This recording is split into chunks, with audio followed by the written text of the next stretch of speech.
नमस्कार माझ्या प्रिय शिक्षक बंधू आणि भगिनींनो, स्पर्धा परीक्षेतील आणि अखंड भारतातील माझ्या लाडक्या विद्यार्थी मित्र आणि मैत्रिणींनो, मी प्राध्यापक मारुती विठ्ठल शेळके आपल्या सर्वांचं पाठण्या टेस्ट आम्ही पडणार बेस्ट या उपक्रमाच्या अंतर्गत मास्टरमाइंड करिअर अकॅडमीच्या व्यासपीठावरती सहर्ष असे स्वागत करीत आहे। आपण या पाठण्या टेस्ट नावाच्या कोर्समध्ये सामान्य ज्ञानाच्या परिपूर्ण तयारीसाठी इयत्ता 4थी ते इयत्ता 10वी पर्यंतच्या सर्व धड्यांवरचे सर्व पाठांवरचे टेस्ट आपण पाहतो। म्हणजेच काय तर प्रत्येक पाठावर, प्रत्येक विषयाच्या प्रत्येक पाठावर, प्रत्येक धड्यावर तुम्हाला सोडवण्यासाठी आपल्या कोर्समध्ये ऑनलाइन टेस्ट पाठवली जाते। ती टेस्ट तुम्ही कितीही वेळा अनलिमिटेड टाइम तुम्ही सोडवू शकता आणि ती टेस्ट सोडवल्यानंतर तुम्हाला किती मार्क्स पडलेत, किती चुकले, किती बरोबर आले हे लगेच तिथं क्लिअर कळतं। म्हणजे तुमच्या अभ्यासाचं अचूक मूल्यमापन तिथं होतं। दुसरी गोष्ट, ही टेस्ट सोडवल्यानंतर काही तासाने तुम्हाला त्या टेस्टचं अर्थात त्या धड्याचं, त्या पाठाचं विश्लेषण पाठवलं जातं। हे विश्लेषण तुम्हाला लेक्चरच्या रूपानं, व्हिडिओच्या रूपानं पाठवलं जातं। अशा प्रकारचा अत्यंत अमूल्य असा किमान 200 टेस्टचा हा कोर्स, 200 टेस्ट, सरासरी 30 प्रश्न एका टेस्टला जर म्हटला तरी 6000 पेक्षा जास्त प्रश्नांचा हा कोर्स आहे आणि ज्या कोर्सची किंमत फक्त आणि फक्त 500 रुपये। मात्र सध्या त्यामध्ये डिस्काउंट ऑफर सुरू आहे आणि फक्त ₹300 हा कोर्स जॉईन करण्याची सध्याची सवलतीची फी आहे। आणि म्हणून हा कोर्स जर तुम्हाला जॉईन करायचा असेल तर अशा प्रकारचं ॲप, लोगो असणारं आपलं मास्टरमाइंड अकॅडमी नावाचं ॲप तुम्ही प्ले स्टोअरवरून डाउनलोड करा किंवा या व्हिडिओच्या, या लेक्चरच्या डिस्क्रिप्शनमध्ये मी या ॲपचं, त्याचप्रमाणे आपल्या पाठण्या टेस्ट नावाच्या कोर्सची लिंक तुम्हाला पाठवता आहे। त्या लिंकवरून तुम्ही ॲप डाउनलोड करा। त्या ॲप लिंकवरून, दुसऱ्या लिंकवरून तुम्ही कोर्समध्ये जाऊन डायरेक्ट तिथं फोन पे, गुगल पे कुठल्याही माध्यमातून तुमच्याकडे जो माध्यम असेल त्यामधून पेमेंट करून तुम्ही लगेच त्याच कोर्समध्ये वरती कंटेंट नावाचं ऑप्शन आहे, त्या कंटेंट नावाच्या ऑप्शनवर क्लिक करून पहिल्या 4थीच्या धड्यापासून तर आतापर्यंतच्या सर्व टेस्ट तुम्ही सोडवू शकता आणि त्या टेस्टचे लेक्चर सुद्धा तुम्ही पाहू शकता। चला तर आपण आहोत इयत्ता 8वी मध्ये। इयत्ता 8वीचा विषय पाहतात भूगोल आणि भूगोलामध्ये 5व्या क्रमांकाचा अत्यंत महत्त्वाचा पाठ आपल्याला पाहायचा आहे। तो पाठ आहे सागरी प्रवाह। नाव जरी सागरी प्रवाह असलं तरी ते महासागरी प्रवाह म्हणजे महासागरातल्या प्रवाह संदर्भात आहे, समुद्रातल्या प्रवाह संदर्भात। बरं, ही सागरी प्रवाह काय?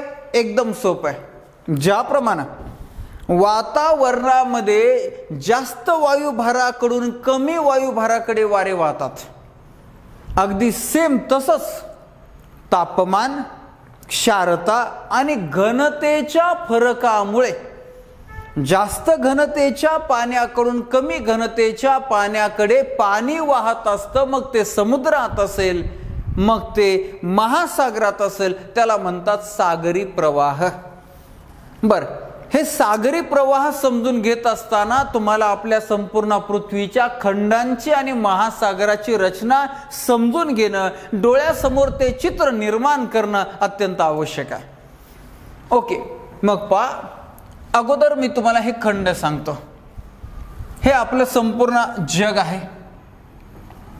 इथं 1 नंबरला आशिया खंड दिसतोय, त्यानंतर 2 नंबरला आफ्रिका खंड दिसतोय, इथं 3 नंबरला उत्तर अमेरिका आहे, 4 नंबरला दक्षिण अमेरिका आहे, 5 नंबरला अंटार्क्टिक खंड आहे, 6 नंबरला युरोप आहे आणि 7 नंबरला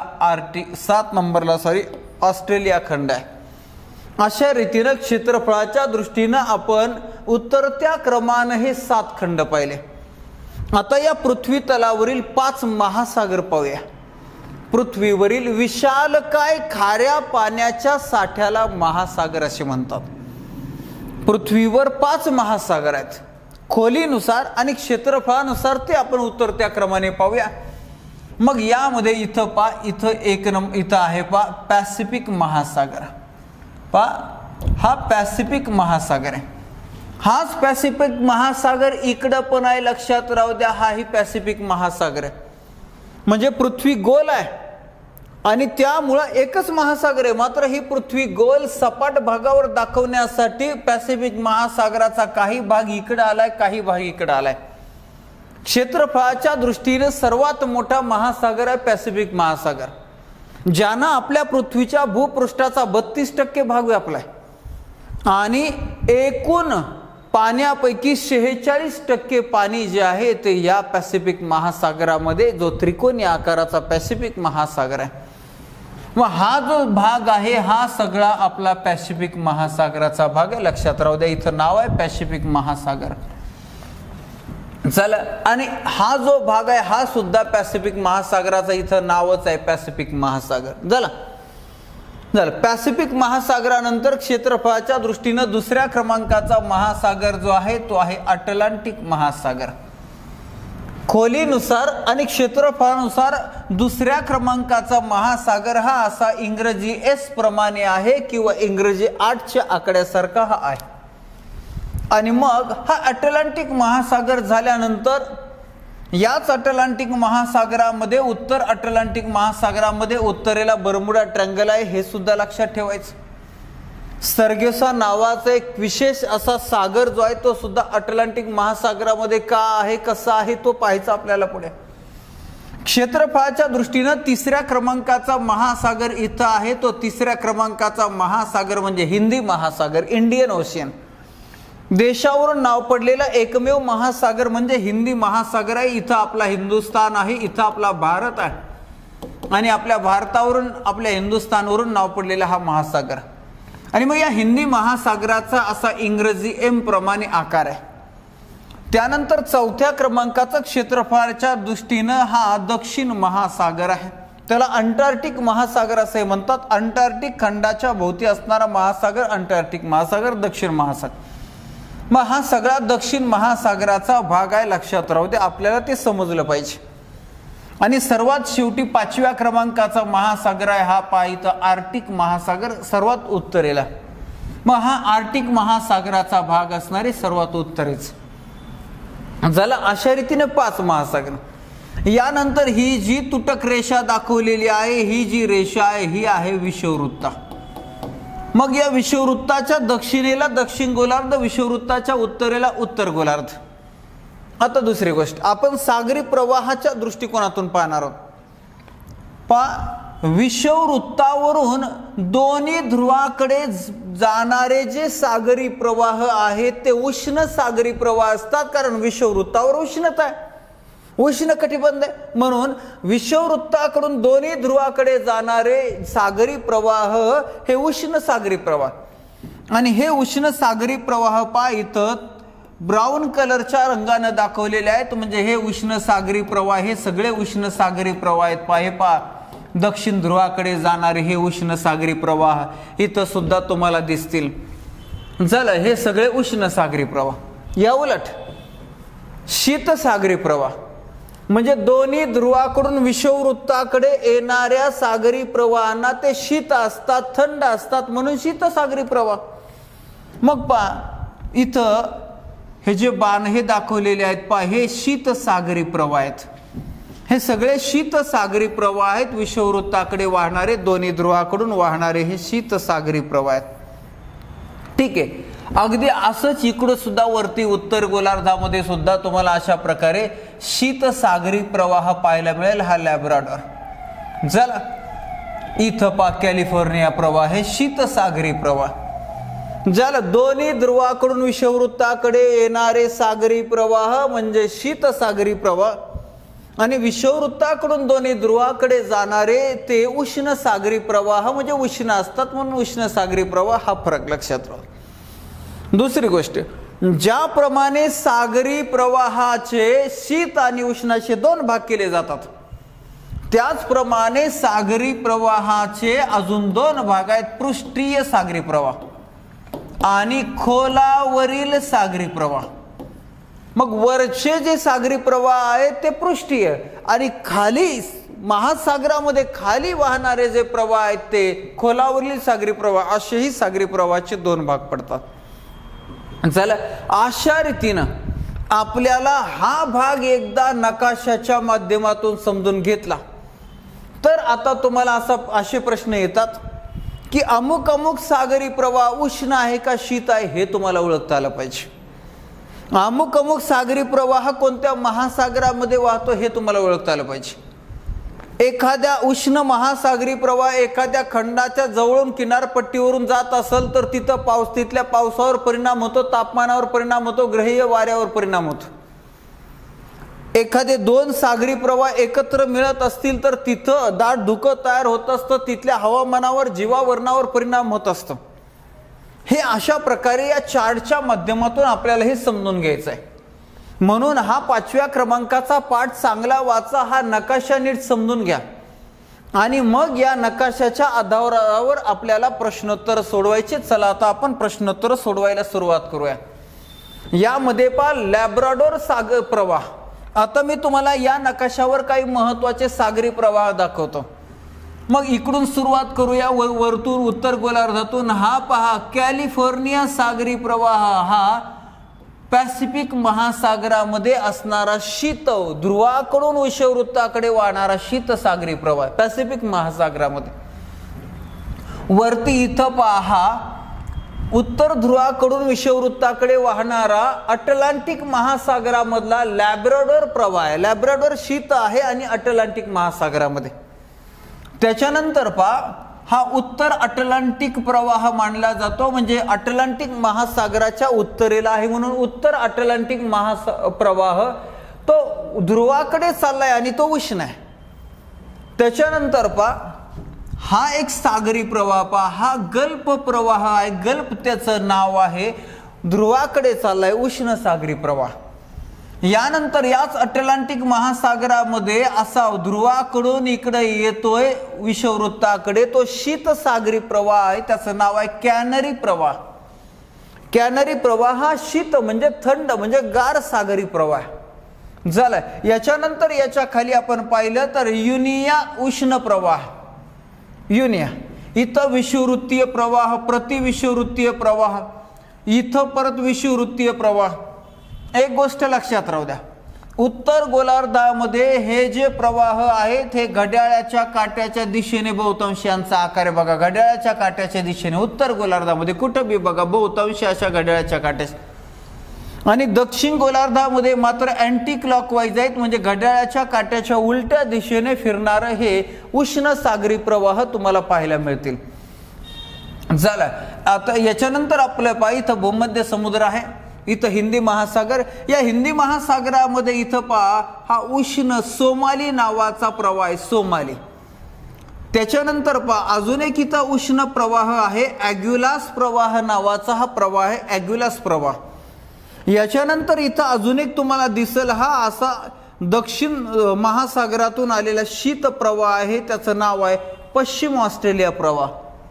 ऑस्ट्रेलिया प्रवाह झालं. अजून इकडं पहा पूर्व ऑस्ट्रेलिया प्रवाह आहे. पूर्व ऑस्ट्रेलिया प्रवाह मात्र हे ध्रुवाकडे वाहणारे प्रवाह आहेत, म्हणजे उष्ण प्रवाह आहेत.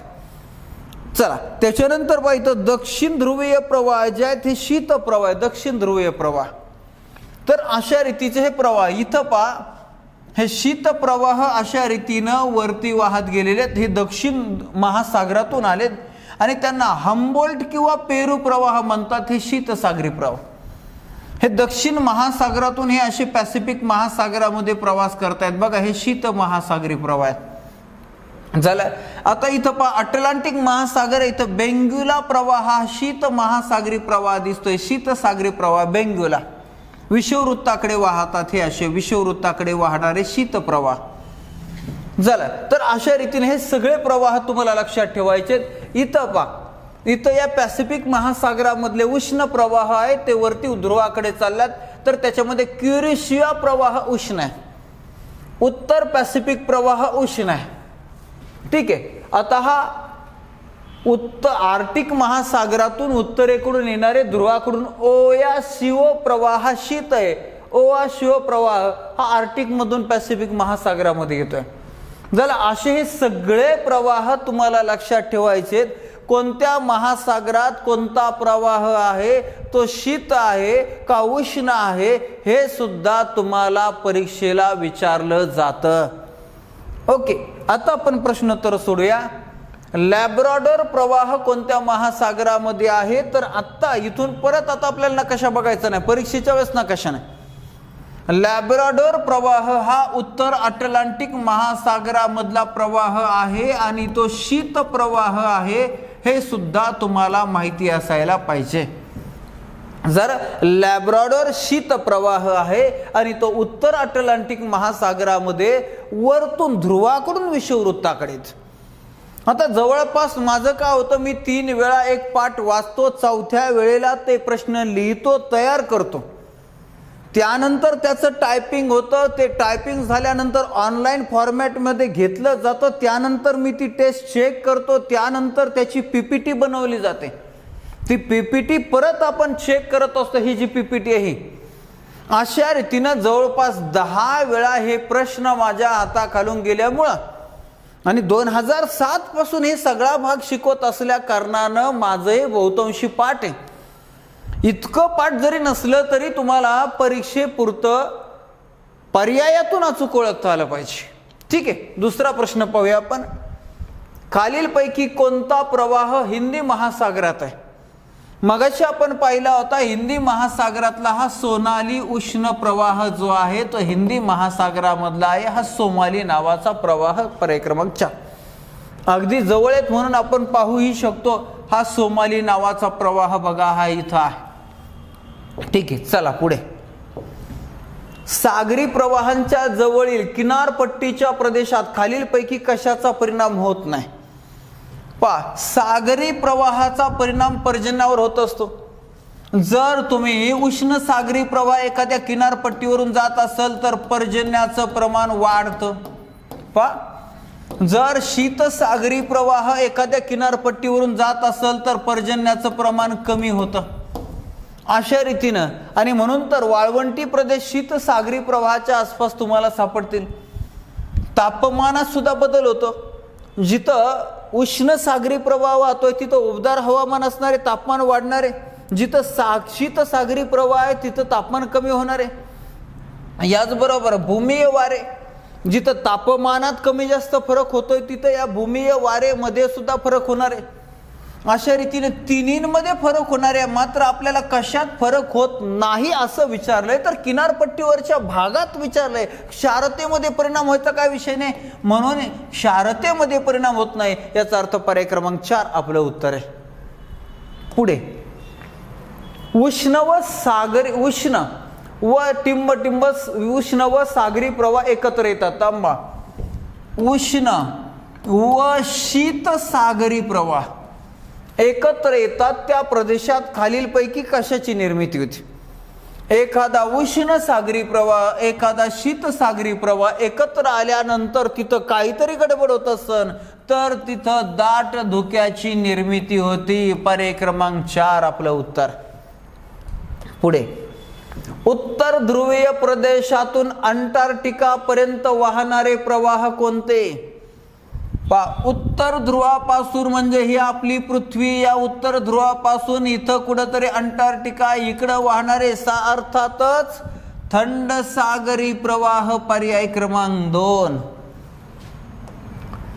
खालीलपैकी योग्य विधान विधाने ओळखा. सागरी प्रवाह पाण्याला विशिष्ट दिशा व गती देतात. अगदी बरोबर. पाण्यामध्ये हे प्रवाह, पाणी वाहतंय म्हणजे गती मिळते, दिशा मिळते. पहिला पर्याय बरोबर. खोल सागरी प्रवाह अत्यंत वेगाने वाहतात. नाही, ते मंद वेगाने वाहतात. म्हणजे अगदी ताशी 2 ते 10 किलोमीटर सागरी प्रवाहाचा सर्वसाधारण वेग असतो. म्हणजे हे विधान चुकीचं आहे.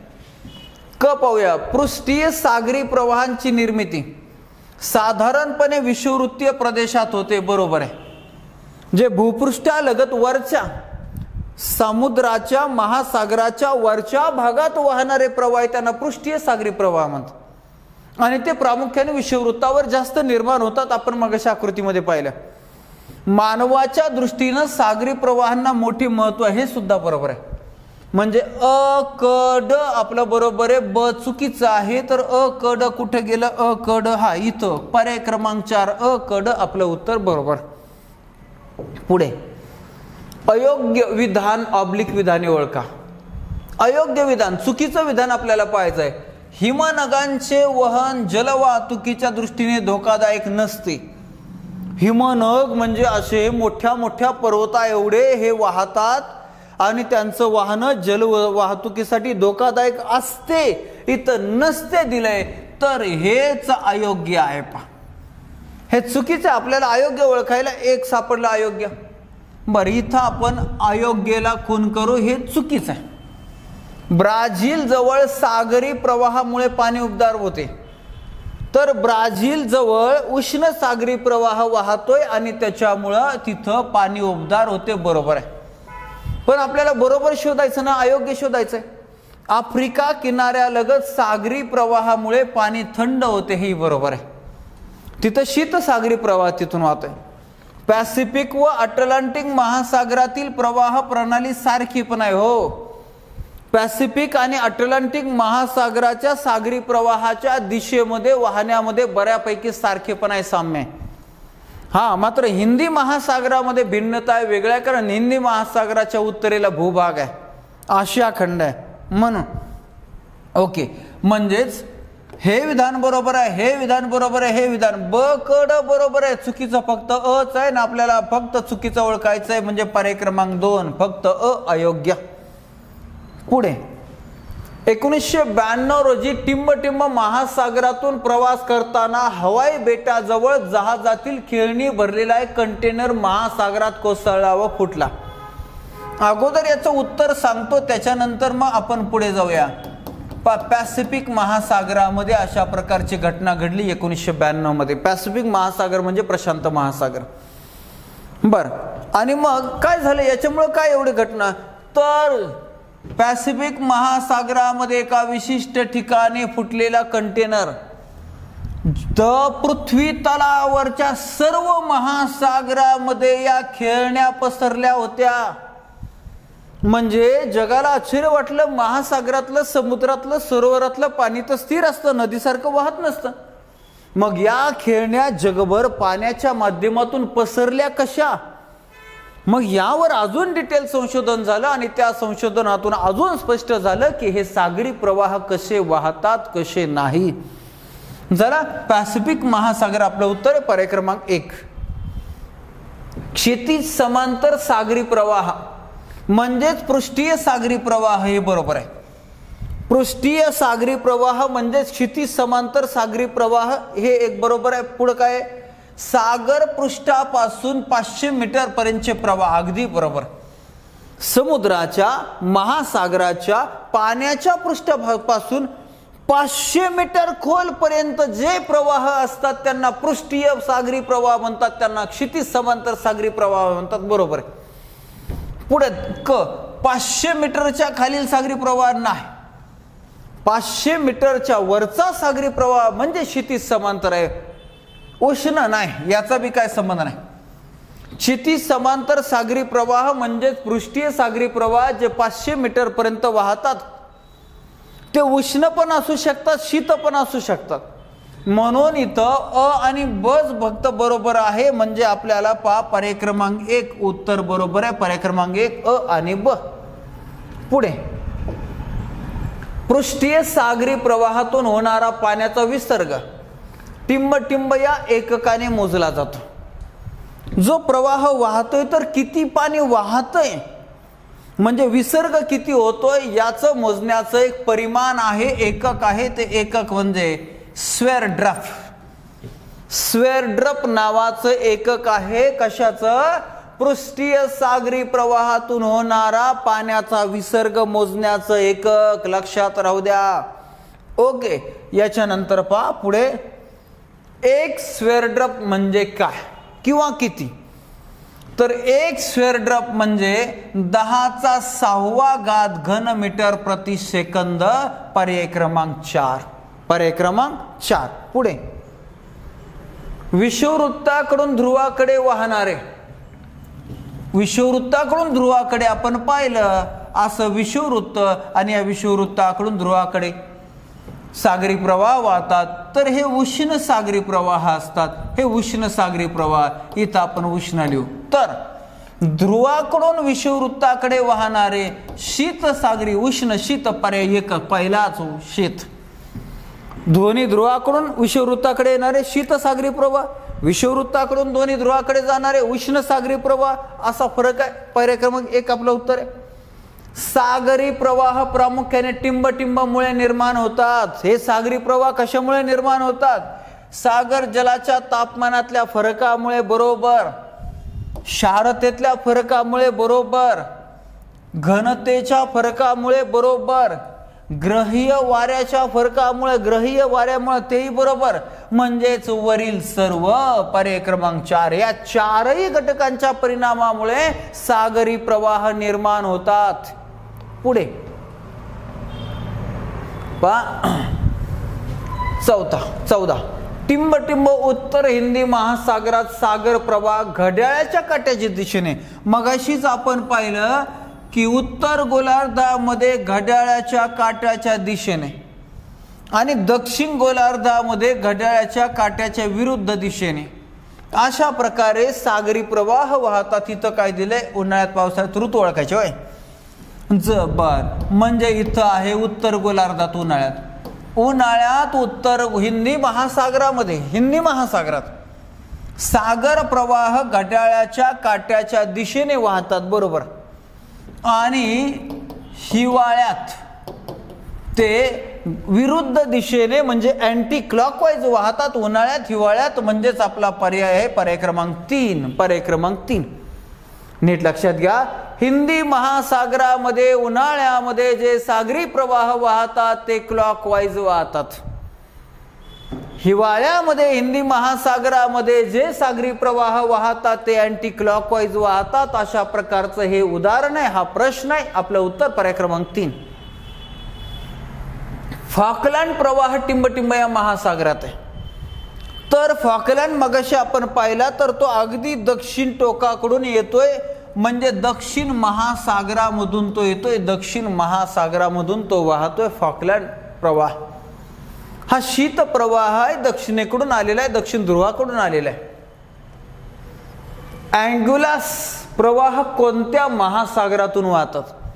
अँग्युलस प्रवाह जो आहे तो आपण मगाशी पाहिला हिंदी महासागरामधून तो वाहतोय. हिंदी महासागर आपण मगाशी आकृतीमध्ये पाहिलं, नकाशामध्ये पाहिलं. पुढे खालीलपैकी उत्तर पॅसिफिक महासागरातून वाहणारा प्रवाह कोणता? उत्तर पॅसिफिक महासागरातून म्हणजे पॅसिफिक महासागराच्या उत्तर भागातून वाहणारा हा क्युरोशिओ प्रवाह जो आहे, हा क्युरोशिओ प्रवाह उत्तर पॅसिफिक महासागरातून वाहणारा प्रवाह. ओके, पुढे खालीलपैकी उष्ण सागरी प्रवाह कोणता नाही? उष्ण सागरी प्रवाह कोणता नाही? गल्फ उष्ण आहे, ब्राझील उष्ण आहे, सोमाली उष्ण आहे.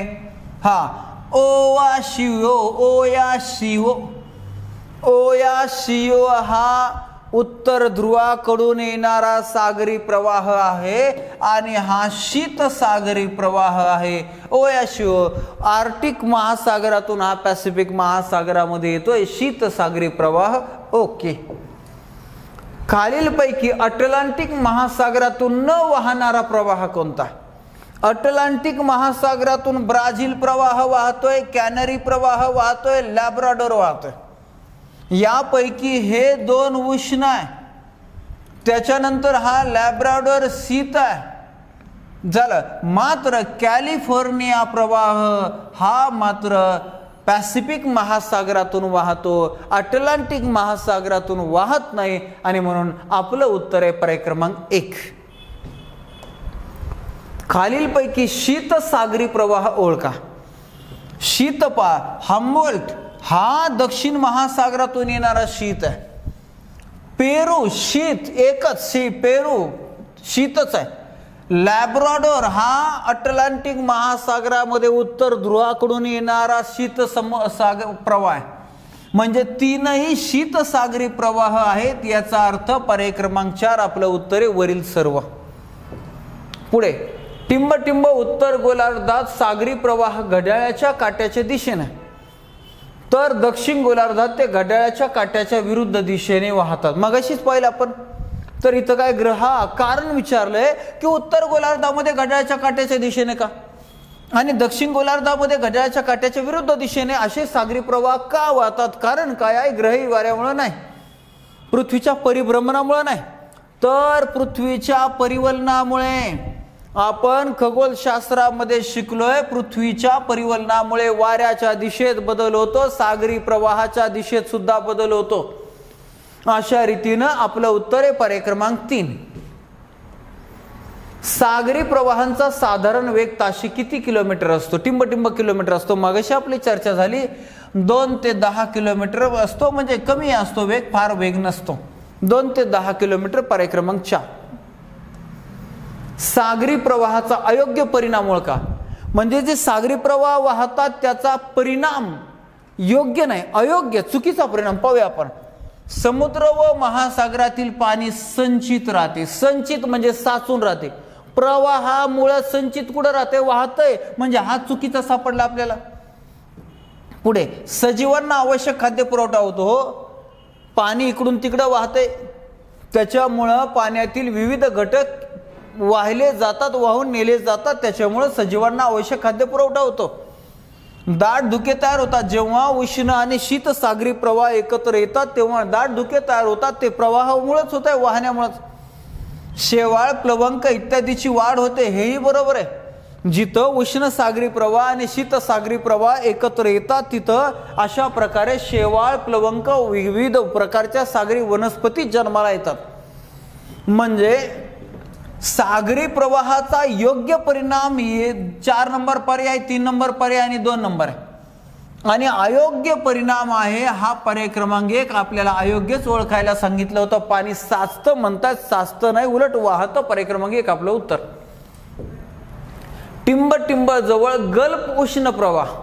आपल्या सगळ्यांना माहिती आहे हा गल्फ अटलांटिक महासागरातून वाहणारा उष्ण सागरी प्रवाह आणि अटलांटिक महासागरातलाच हा लॅब्राडोर शीत प्रवाह.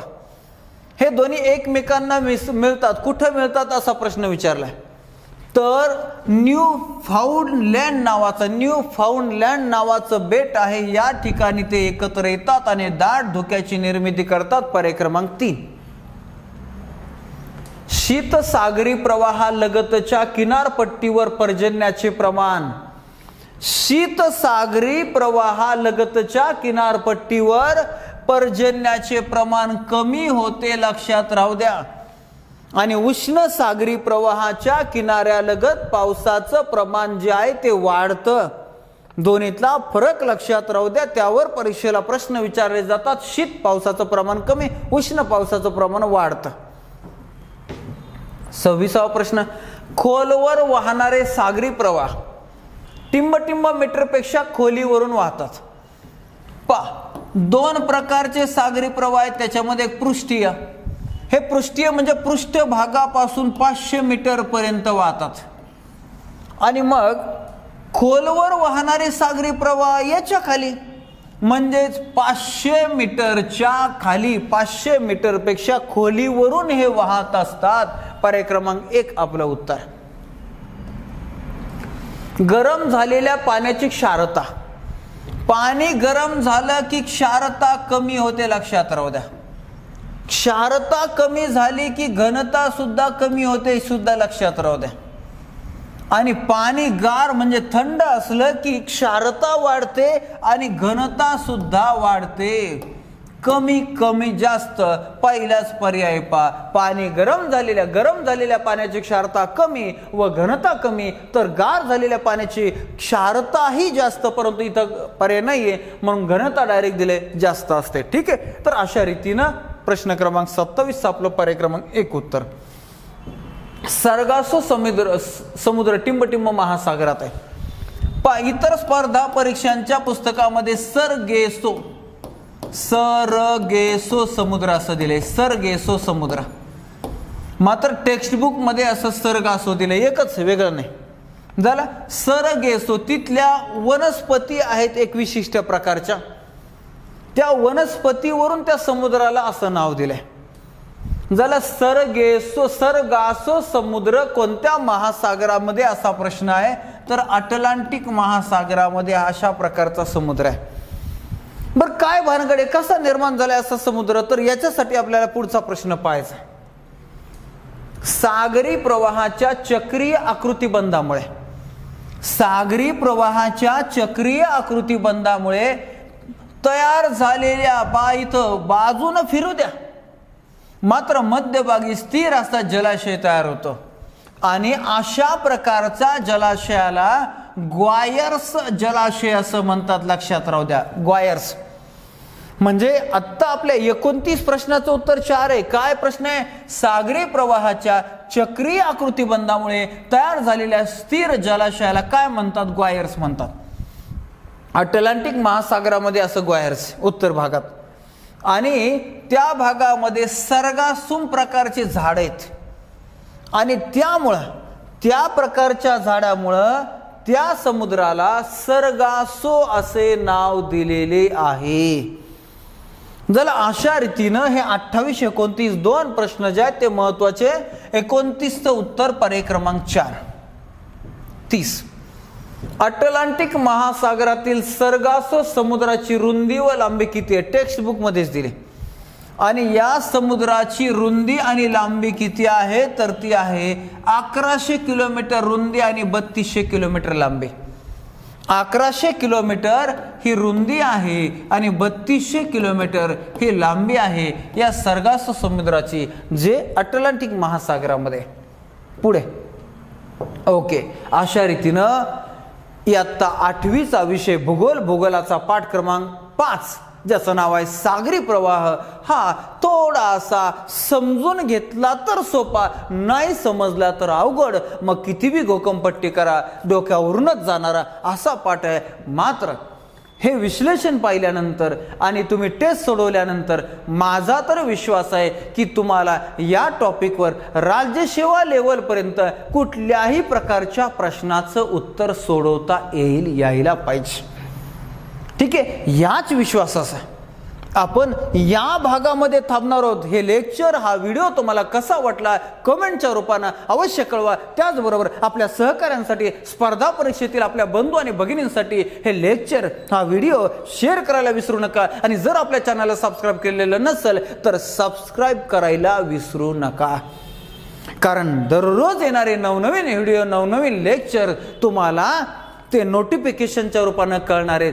चला तर, आपल्या सर्वांच्या खूप खूप सहकार्याबद्दल, प्रतिसादाबद्दल मनापासून धन्यवाद. या भागामध्ये, या विश्लेषणामध्ये इथंच थांबूया. पुन्हा भेटू पुढील भागामध्ये. Thank you very much.